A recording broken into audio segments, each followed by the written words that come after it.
edition of Women's Online Wellness Facebook Live. Are you excited? I am, can you tell?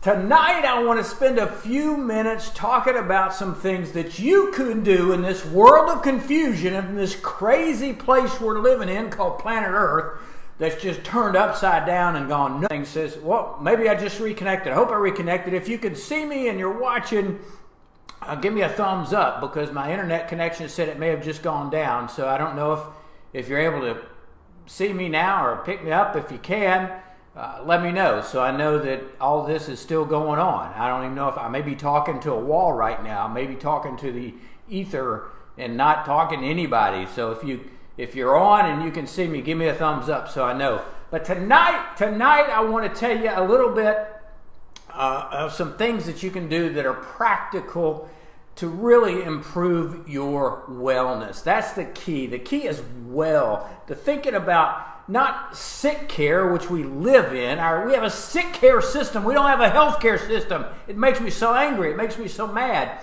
We really need to focus on not waiting till somebody gets disease or gets a medical problem. We need to understand how that person is at risk and then just drive a plan to get them feeling better so that they never develop those things. And in this world that's so confusing, this is really stemmed from a couple of questions that I got today that were really went to the core of the issue. And that's, in a world where things are so disruptive, what can I do? You know, so much we can't control, so much is out of our control, whether it's from politicians or administrators or people who are making decisions for us, and we all know who those folks are. We need to get some of that control back. One of the things I hear time and time again is, I feel like I'm out of control, I feel like I'm falling apart, and it's largely because of either not knowing what to do, or being so confused, or not having the motivation, or not having someone to walk with you through that. Again, I don't know if my internet thing is working, so if you can see this, I'd love to get some feedback. Just say hello or give me a thumbs up, because I hope my internet is actually working. Kim, thank you. I appreciate that. It looks like there's a couple of other thumbs going up. So if you're watching this, yep, there's a couple of other folks coming on. So please let me know, because this really kind of spooked me now that I don't even know if this is actually going live. So, oh, there's some hearts. Oh, good. All right, so I've gotten some confirmation now. I've gotten confirmation that my internet is not in the toilet and it's actually working. So, again, what I want to do tonight is very briefly give you 5 things that you can do starting yesterday to improve your wellness and health, because that's the only thing truly you have control over. There's a lot of garbage going on out there that you have no control over, never will. So just forget about that. Every one of these things is quite simple. But simple doesn't mean ineffective.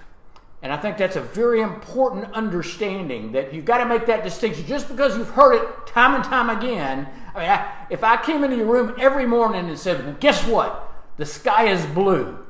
The next day I came in and said, guess what? The sky is blue. After about 2 weeks, you're going to be sick and tired of hearing that the sky is blue. But it doesn't make it any less true. So that applies to these things tonight. You've heard them time and time again, although 2, I promise, are going to surprise you. I think you'll be very surprised by a couple of the things I'm going to tell you about tonight. So stay with us.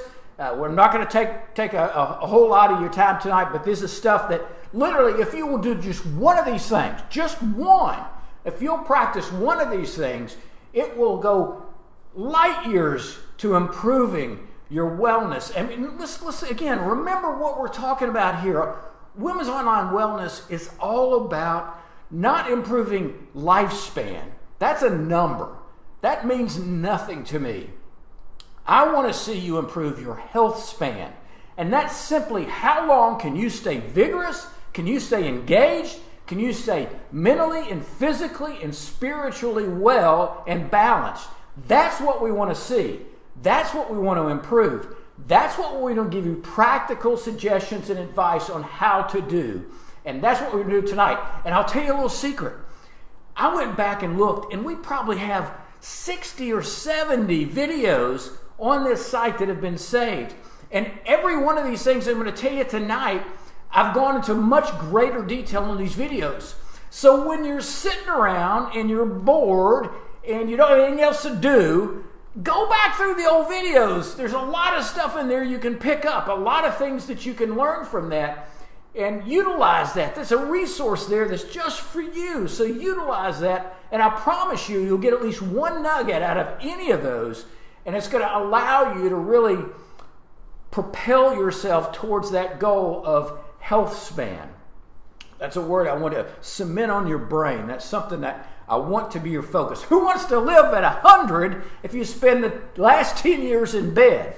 I mean, on average, if you're getting into my age range and you come into this age range in reasonably good health, you've got another 25 or 30 years on average. And you want to make that the best you can. And there's ways that you can do that. But you've got to have a plan. How many of you, tell me, raise your hand. How many of you have a financial plan? How many of you met with people, sat down and mapped out a strategy for your retirement? You planned your 401k. You thought about what your expenses would be like down the road. Or if you're younger, you've mapped out a strategy for how to save. And you've decided that being very intentional about your finances is the secret, the key to having wealth and to having enough to do the kind of things you want to do. How many of you have a health plan? And I'm not talking about Blue Cross Blue Shield. How many of you have a plan of what you can do to make those, however old you are, the next 20, 30, 40, 50, 60 years, the best they can be? Because everybody, I guarantee every one of you, if you take just a moment and think about what are the things that make me happy? What are the things that give me joy? What are the things that make me feel purposeful? And that's going to be different for each one of you. That's going to be different. It may have to do with kids or grandkids or career or relationships or being creative. But whatever that is, at the core of that, at the foundation of whatever that is, it's predicated on the idea that you're going to be in a good state of health, that you'll be able to carry that out, both physically, emotionally, and spiritually. So it's at the core, at the very foundation of being happy. And everybody defines that differently. Now, that's not to say if someone's physically ill or someone's handicapped or someone has a malady that they can't be happy. I'm not saying that at all. I'm just saying that for most of us, when we decide what it is that gives us joy, in some way, shape, or fashion, it's going to involve being in good health. So I'm laying that foundation, just as you would your financial foundation. I want you to be planning your health foundation, and that involves awareness. That involves understanding what your risks are, just as you would understand your expenses and your finances. You understand what your risks are in your health. And just as you would plan with that financial planner about how to save or how to be able to pay for this, how to set up a proper savings account, or which investments make the most sense. Well, the same thing applies to your health and your wellness. Is you've got to be intentional about it. It just doesn't happen. When that happens, you wake up one day and you've already got diabetes, hypertension. So making a plan, following through with that plan, and ideally having someone who can walk through that with you and provide some of that insight, that's really the golden combination, is getting that motivation, understanding that your whys are very much intact. I know why I want to be healthy. I want to be healthy for my grandkids. I want to be able to get on. I had a lady tell me the other day, I want to get down on the floor and be able to play with my grandkids. And that was motivation enough for her to start doing some things differently. So whatever it is, and it's going to be different for each one of you, figure it out.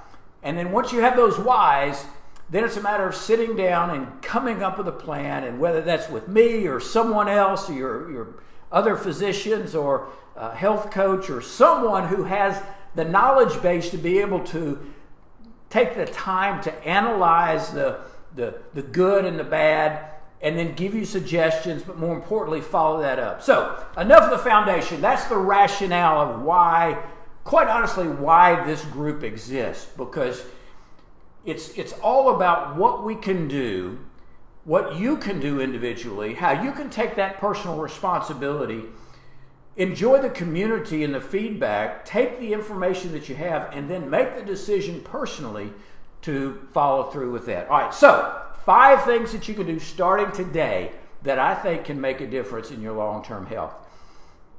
Number 1, get adequate sleep. I know I'm sick of hearing that I'm not getting adequate sleep, but it's so true. We're only now discovering how important quality and quantity of sleep is. And when I want to define that a little bit for you, when I talk about quality and quantity of sleep, I'm saying a minimum of 6 hours of sleep. And you know what? 7 out of 10 of you are not getting that on a consistent basis. That's why it's a major problem. It's not just that you're going to be grouchy and tired the next day. It's going to mean your immune system is going to be less effective. I mean, if you are chronically sleep deprived, you are so much more likely to have issues like a severe reaction to COVID-19. You're going to have more risk for just even common colds. Your immune system requires your sleep to kind of replenish. Sleep is a very active process. It's not just a passive thing. There's a lot of stuff going on when you sleep. Did you know, and this will freak you out, people who are chronically sleep deprived, and by that it's less than 6 hours. And again, that's 65 to 70% of folks out there listening to this right now. You have an increased risk for senile dementia, Alzheimer's, just because of sleep. If you eliminated everything else and you still weren't getting enough sleep, it increases the likelihood of you developing Alzheimer's. Let me just briefly explain why, because I like to back this up. I want you to understand this. When you sleep, there's these things in the brain called glymphatics. You've heard of lymphatics. These are glymphatics. They are little channels in the brain. The brain actually shrinks a very small amount when you sleep. And that allows for the expansion of these glymphatics. And what do? They have one purpose, and that's to remove all the built-up toxins, all the built-up residuals from the metabolism that has gone on during the day. And it removes all that stuff and gets rid of it so it doesn't build up in the brain. Well, what happens if you don't get rid of those things? Well, it builds up in the brain, and that leads to these things called amyloid plaques and neurofibrillary tangles and tau proteins. And who cares about that? They are the pathological identity of Alzheimer's and senile dementia. So not getting adequate rest not only makes your immune system, it makes you gain weight. Did you know if you don't get adequate rest and you wake up in the morning, you've got a higher level of a hormone called ghrelin, which is the hunger hormone. So literally you wake up hungrier if you're not getting adequate rest. So it's so critical, it's so important. I mean, we place so much importance in our weight loss program that I have a whole video on sleep. We got several PDF files on adequate sleep hygiene and how to utilize appropriate supplements and different techniques. And I'll say just a second about sleep aids, sleeping tablets like Ambien and Lunesta, Trazodone. Yes, they help you sleep, but the studies are very, very clear that you're not getting the same type of REM sleep, restful sleep, restorative sleep that you get if you're not using those substances. So I get it. I prescribe them. I know that there are times when those are needed, but don't be confused in thinking that if you're utilizing those on a regular basis, you're not getting the type of restful, restorative sleep that a natural state would be. So, get adequate rest. Number 2, decrease body fat. Now notice I didn't say lose weight, and that's an important distinction. We don't have a weight problem in this country. We have a fat problem. It's the accumulation of body fat that leads to all the different problems associated with what we call adiposopathy. I can't speak tonight. Golly. Adiposopathy, which means just diseased fat.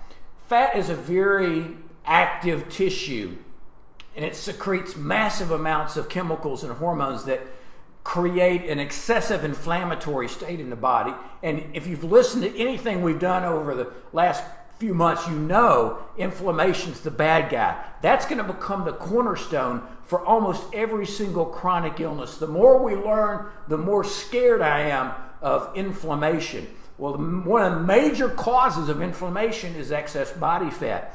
Now, here's the deal. You could weigh 110 pounds and be a size 0, but if you're 50% body fat, you're not healthy. You're a sick puppy. So it's not so much about the weight. Yes, of course, there's a correlation between excess weight and body fat. But there's a lot of folks out there who have who are heavier, but because they're fit, they're much healthier than someone who weighs 30 pounds less who has a higher percent body fat. And there's a number of ways of checking your body fat. Obviously, if you just stand on a regular scale, you're going to get one number, which is your overall body weight. That's not that helpful. Well, they actually make scales now called body composition scales, and they're pretty cheap. You can get them anywhere, really, and they're reasonably accurate, and they give you a breakdown of percent body fat, lean muscle mass, a thing called visceral fat, which is a fat around the internal organs, and that's critical because that's what's associated with cancer and diabetes and stroke, etc., bad stuff in general. So you can get those, and again, they're not research quality, but for what we would want to do with it, it'll give you a pretty good idea, if nothing else, a comparison. Anybody who's been to a gym, they have these skin calipers where they can do a crude measurement of percent body fat, and it gives you a baseline, it gives you an idea. The gold standard is using what we normally do with a bone densitometry. We're measuring for osteoporosis. We can actually use the same machine to measure percent body fat, and it's probably the most accurate. Oh, here's something cool you can do that especially in the summer months, if you want to get an idea of body fat, but more importantly, you want to kind of see what somebody else's body fat is, see how well they float in a pool. Fat floats. So people who have a high percent body fat tend to float pretty easily in water. I mean, you've all seen the guys with the big old huge belly that are just laying in the water like these big walruses, and they're just floating right there. That's because fat floats. So the more fat you have in your body, the more you float. The more muscle you have, the more dense it is, the heavier it is, the more you sink. So not only can you test yourself, but you can look around at other people in the pool and kind of get an idea of where they stand. But that's what we need to really focus on, is not weight loss, but fat loss. Somebody comes into my office and says, I lost 10 pounds. I said, great. 10 pounds of what? Because I don't want them losing 10 pounds of muscle. Don't really care if they lose 10 pounds of fluid. I want them to lose 10 pounds of fat. So that's where your focus needs to be when you're talking about weight. I really want people to begin to start talking more about body fat. Number 3, be active. Now, I know you're sitting there, okay, exercise, boy. I'm sick of hearing that time and time again. That's all you do is talk about exercise. Well, dadgummit, it's the fountain of youth. There's no question that every bone in our body, every muscle in our body was designed to move. Now, let me make a distinction here because sometimes it confuses people. You don't have to be training for a marathon. You don't even have to be going out and doing something specific. When you think about exercise, exercise is simply doing a certain activity with a certain goal for a certain length of time. What's more important, and what I want you to focus on, is just the activity of daily living. When we talk about expending energy through the day, 70% of our energy is just running our body. Literally, if you got up in the morning and just laid in the bed and didn't move, much like your husband, but if you just laid in the bed and didn't move, 70% of the energy that you get rid of is just running the heart and the lungs and the brain and your intestines and all that. 10% of energy expended is through maybe formal exercise. But 20%, fully double of what you're doing when you're on the treadmill or the elliptical or doing the aerobics tape, 20% is what we call non-exercise thermogenic expenditure, meaning that it's just the daily living of moving around. So it's really, really important that you be creative in looking at your own life and say, how can I just move more? Even if it's for a minute, even if it's for 2 or 3 minutes. That's another myth. People think, oh, if I don't go out and walk for 45 minutes, then what's the use? If I just go out for 10 minutes, it's going to be worthless. Well, no, that's wrong. That's wrong. Even 5 minutes of motion is going to make a difference because it accumulates over time. There was a study done long ago that said the amount of energy expended, especially as it equates to energy balance, was the same for somebody who did a 30-minute walk who did 3 10-minute walks throughout the day. So don't use that as an excuse that, I don't have time. No, you've got the time. You've got to make the time. So take stairs, park farther away. When you're sitting, stand.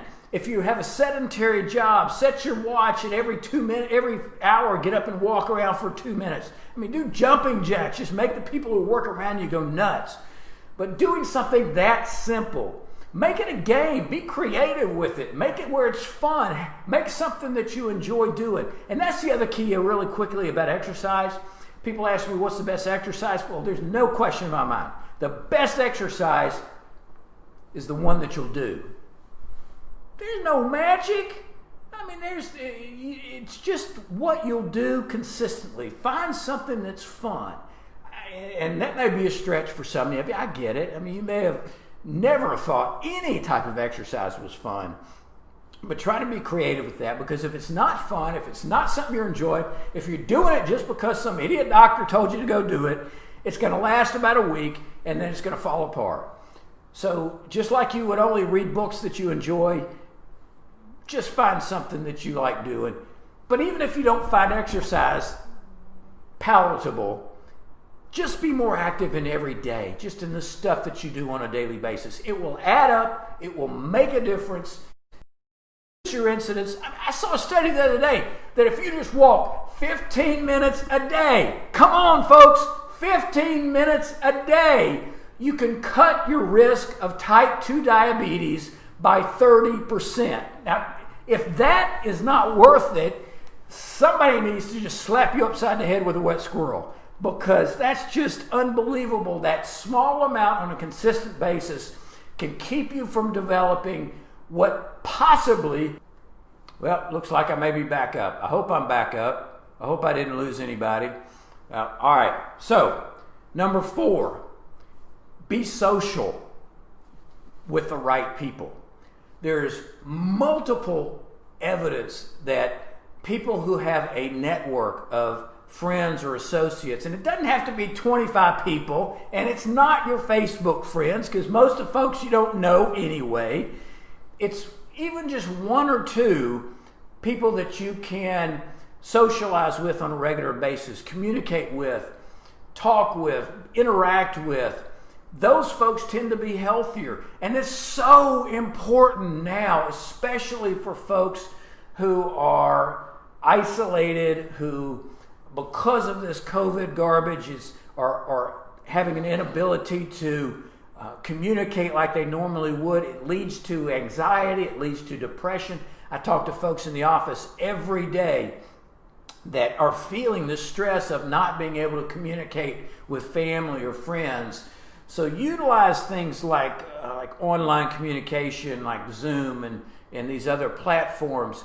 Ideally, we're getting to a place, at least here locally, where we can kind of expand out and be able to socialize more. But people who are on a daily basis communicating, interacting with other people, especially people who have meaning to them, not just sitting on the computer and talking back and forth, but people who are important to them, whether it's family or friends, tend to have a healthier physical and emotional outlook. And I think a lot of that is tied to the emotional part, because how you feel emotionally very much impacts your physical health. So anything that reduces anxiety, anything that gives you support, can also allow you to perform the kind of things physically that and make the choices, whether it's nutritional or to be active, that improves that. So being that doesn't mean introverts, and I'm an introvert. I know you're saying, yeah, right. No, I really am. I mean, the only difference between introverts and extroverts get recharged by being around people. That's how their batteries get charged. They love the energy. It really gets them going. Introverts get recharged by being alone. They kind of get drained when they're around a lot of people all the time. So this is not to say that introverts are going to be sickly and just waste away. We're not talking about that kind of interaction. I'm talking about having folks, whether it's a spouse or family members or friends or even colleagues at work that you interact with, your social network of meaningful relationships can increase the likelihood that you are healthy and stay healthy. Now, what's interesting, and this was a fascinating study that came out a couple of years ago that looked at a person's network of associates, and there was a very close correlation with people whose top two relationships, whether these were not spouses but friends, if those folks were overweight, there was a 70% chance that the person they were studying was also overweight. So this kind of works on the negative side. You know, we growing up, I remember Mom telling me that, you know, you're kind of a mishmash of your two closest friends. You know, your peer group defines a lot of who you are, especially as you grow up. Well, that continues on later in life. So pick your friends. Pick your friends carefully. Now here's one, the fifth, that I think that will kind of surprise a lot of you. It's a health behavior indirectly. And that is, be a part of a religious group. There are massive studies that have looked at religiosity. And by that I mean people who are involved in their church, their synagogue, their mosque, people who have a religious foundation and then practice that actually have a lower incidence of a lot of chronic illnesses. Now, we could spend literally 2 hours discussing that one topic. There's been whole books written about the interaction between religiosity, for example, and the incidence of depression, or religiosity and the likelihood of developing chronic illnesses such as diabetes and hypertension. Certainly there's a correlation between the immune system functioning. And the studies are fascinating. As you can imagine, it's very difficult to study simply because there's so many variables. One of the points that came out in one of the larger studies that were people who were a part of a religious community but didn't really share the belief system. They were there more for the social interaction or for whatever reason, didn't actually garnish the same health benefits. So if you said, oh, well, he's saying I need to be a part of a religious group to be healthy, I'll go out and join a church. No, it doesn't work. You actually have to incorporate the belief system and the faith system for that to be a part of the benefit. Now, granted, a lot of that benefit may come from what I talked about just a minute ago about the importance of social interaction. And certainly many church communities, synagogues, mosques, many of these communities provide tremendous interaction, tremendous support. Obviously, a lot of the practices of different religious groups that may limit alcohol intake or frown on smoking, or some that have certain nutritional caveats. Those tend to explain some of the benefits that come from religiosity. Some of my favorite studies are looking at prayer and its impact on healing. And again, maybe if there's an interest out there, we can spend a whole Facebook Live on just talking about the interaction between the scientific community and the religious community, and how that impacts a person's physical and mental well-being. But there's no question that in every study that's looked at this, people who are regularly engaged in whatever belief system, they tend to be healthier as compared to their non-religious or non-believing cohorts. Fascinating stuff, and that might be something to be worth exploring down the road. So in a world that has just completely blown up with viruses, with social unrest, with all the uncertainty that brings, all the confusion that brings, these are some of the things that each of us can do on a daily basis. Get adequate rest. Do the things necessary to lose body fat. And that includes exercise and being active, being part of a social community and being socially interactive, and being a part of a religious community. Those are things that you can control. Those are things that you can utilize on a daily basis to really give you hope. Because that's what this is all about. It's hope in the present and hope in the future. And with that hope, there is that motivation to take whatever the current situation is and make it better, and know that it can be better for you and those that you love. So I hope that's been some benefit. I'm sorry about the internet going in and out, but I can't control that. So until next time, just remember, you're all VIPs because there's value in prevention, and most importantly, make healthy choices. See you next time.